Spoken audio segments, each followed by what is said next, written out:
تو معنی یہ تھا کہ جب روح واپس آ جاتا ہے، پلٹ جاتا ہے اپنے جسم کی طرف، تو پھر ان کا کام کیا ہوتا ہے؟ لوگوں کو ہدایت دیتے ہیں، لوگوں کو رشد دیتے ہیں۔ پھر اس کا کام کیا ہوتا ہے؟ پھر اس کا کام یہ ہوتا ہے کہ اتنا سارا میں نے 1 گھنٹہ تمہید بیان کیا صرف امام ربانی صاحب کی اس ایک مکتوب کے لیے، کہ امام ربانی مجھے ثانی رحمۃ اللہ علیہ کا واپس جب رجوع ہو گیا تو پھر رجوع کے وقت ان کی حالت کیا تھی۔ آپ فرماتے ہیں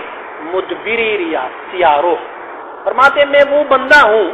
جو نیکی کی طرف میں نے پشت کیا ہوا ہے اور سیارو میرا چہرہ بالکل کالا ہے۔ ایک وہ مقصر بدخو، میں وہ بندہ ہوں کہ جو تقصیرات کرتے ہیں، جو غلطیاں کرتے ہیں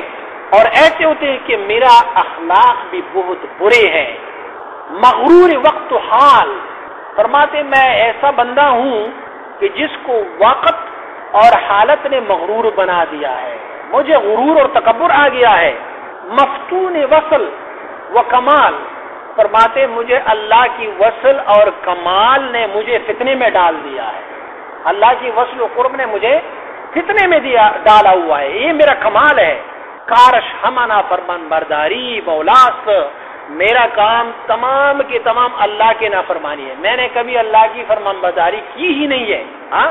وہ عمل اشبتر کی عظیمت، اور میرا سارا عمل جو ہے وہ عظیمت کی برخلاف ہوتا ہے۔ میں رخصت کی طرف جاتا ہوں، یار کہیں چھٹی مل جاتی ہے نماز سے تھوڑی سی یا ادھر ادھر، فرماتے میں وہ کرتا ہوں۔ نظرگاہ خلق را آراستہ، فرماتے لوگوں کے سامنے تو میں بڑا سجا سورا بیٹھا ہوں، لوگ کہتے ہیں اللہ کا ولی ہے فلاں ہے فلاں ہے، وہ منظر حق تعالی و تقدس را خراب ساختہ، فرماتے لیکن اللہ کے نزد میں بڑا ہی خراب بندہ ہوں، بس منظرگاہ خدا کے سامنے ہوں۔ ہمتش مقصور پر ظاہر آرائیت،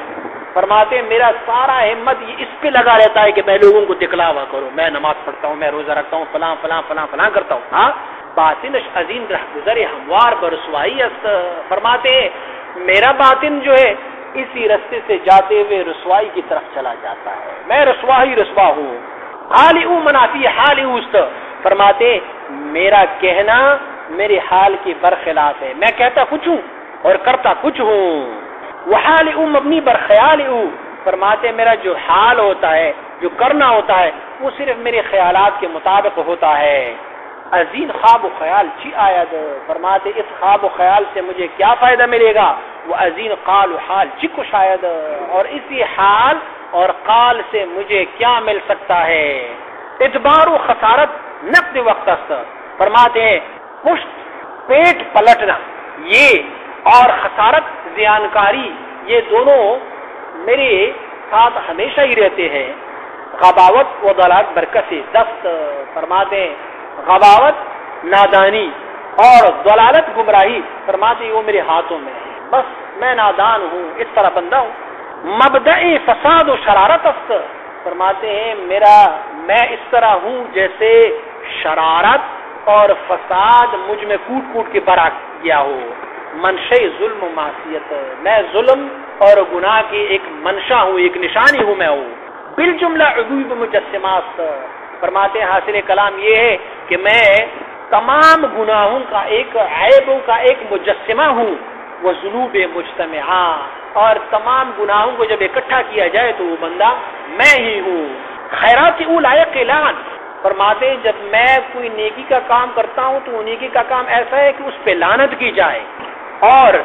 رد و حسنات او شعان طعن و طرد، فرماتے ہیں میری نیکیوں کا حال اس طرح ہوتا ہے کہ لوگ اس کو اللہ رضا ان کو اپنی درگاہ سے باہر نکال دے میری نیکیوں کو۔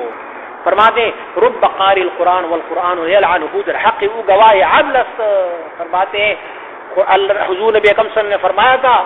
کہ بہت سارے ایسے قرآن پڑھنے والے ہیں جو پڑھ تو قرآن رہے ہوتے ہیں لیکن قرآن اسی پہ لعنت فرماتے ہیں یہی میرا حال ہے۔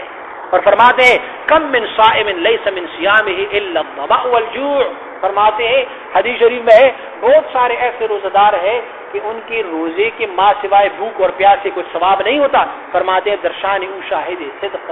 فرماتے ہیں یہ میرے شان میں نازل ہوا ہے، بس یہ میں ہی ہوں۔ فویل لمن کان ھذا حالہ، بس ہلاکت ہو اس بندے کو کہ جس کی حالت یہ ہو، ومنزلہ یہ ان کا منزلہ ہو اور اس کا یہ کمال ہو، یہ اس کا درجہ ہو۔ استغفارہ ذنب، فرماتے ہیں میرا استغفار کرنا، توبہ کرنا یہ بھی گناہ ہے، کسائر الذنوب جس طرح کے تمام گناہ ہیں، میں استغفار کرتا ہوں تو بھی یہ گناہ ہے، بل اشد، بلکہ اس سے بھی سخت ہے، وتوبته معصیۃ، میرا توبہ جو ہے وہ بھی گناہ ہے، کسائر المعاصی جس طرح کے تمام گناہ ہے، بل اقبح، بلکہ اس سے بھی بدتر ہے، اور فرماتے ہیں کل ما يفعله القبیح قبیح، برا بندہ جو کچھ بھی کرتا ہے وہ برا ہی ہوتا ہے، جیسے گندم جو گندم کا آیات فرماتے ہیں کہ اگر آپ نے گندم کو کاش کیا ہوا ہے تو اس سے آپ کو جو نہیں مل سکتی، اور اگر جو کاش کیا ہے تو اس سے گندم نہیں مل سکتی۔ یہ حالت کن کا ہوتا ہے؟ یہ اس بندے کا حال ہوتا ہے کہ جب ان کا روح واپس رجوع کرتا ہے مخلوق کی طرف، اپنے آپ کو، یعنی فی الحقیقت تو امام ربانی مجلس ثانی رحمۃ اللہ علیہ باللہ ایسے نہیں تھے، بلکہ وہ تو اللہ کی ولی ہے، وہ بزرگ ہے، وہ تو اللہ کے دوست اور محبوب ہے، لیکن جب وہ واپس رجوع کرتے ہیں نا تو اپنے آپ کو دیکھتا ہے، پھر یہ سوچتا ہے کہ مال التراب و رب الارباب، میں تو ایک خاک ہوں، خاک اور افلاک کے درمیان کیا تعلق ہوتا ہے، مٹی اور آسمان کا کیا تعلق ہوتا ہے، مٹی اور میرے رب کے درمیان کیا تعلق ہوتا ہے، یعنی اپنے آپ کو عاجز، انکساری، اس میں عاجزی آ جاتے ہیں، وہ بڑے بڑے دعوے پھر نہیں کرتے۔